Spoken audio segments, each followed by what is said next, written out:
Have you ever wondered why some African leaders who were doing good for their countries were assassinated? Our journey starts with Sylvanus Olympio. Olympio had a vision of a self-reliant Togo, independent of foreign aid. He was a leader who dared to dream that his country could stand on its own 2 feet without assistance from France. However, this vision was seen as a threat by some. On the 3rd of January 1963, this threat was met with a violent response.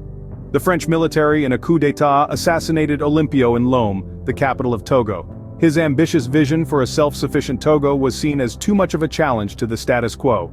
The assassination marked a tragic day for Togo, as the dreams of a leader were cut short. His dream for an independent Togo ended abruptly, and so began a tragic trend. Our next stop takes us to the Congo, where President Laurent Kabila met his untimely demise. Kabila, a visionary, had a dream of a self-reliant Congo. He believed in the wealth of his nation, asserting that the market for minerals should be in the country where they are mined, just as we buy machinery in the country where it's manufactured. But this vision for prosperity and autonomy did not go unchallenged. On the 18th of January 2001, Kabila's life was abruptly ended. His assassination, a blow to those who believed in a self-sustaining Congo, silenced a powerful voice for national autonomy. Kabila's vision for a prosperous Congo was cut short, adding another name to this tragic list. From the Congo, we move to Egypt, where President Anwar met a similar fate. Anwar Sadat, Egypt's 3rd president, championed a peace agreement with Israel, a move that was deeply controversial. His vision was to create a new era of reconciliation and peace in the Middle East, but this vision was not shared by all. His peace efforts were met with resistance, both at home and abroad. On a fateful day, the 6th of October 1981, Anwar's life was abruptly cut short. He was assassinated during a military parade, a tragic end for a man who sought peace in a region torn by conflict. Anwar's quest for peace ended in violence, deepening the tragedy. Next, we find ourselves in Libya, where Muammar Gaddafi fell from power. A controversial figure, Gaddafi sought to radically change the African economy.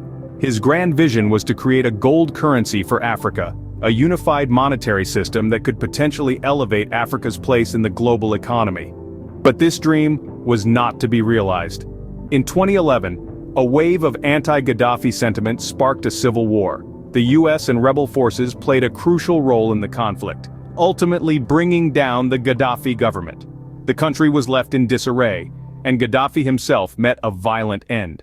His revolutionary ideas, however ambitious, were buried with him. Gaddafi's dream of a united Africa ended in chaos.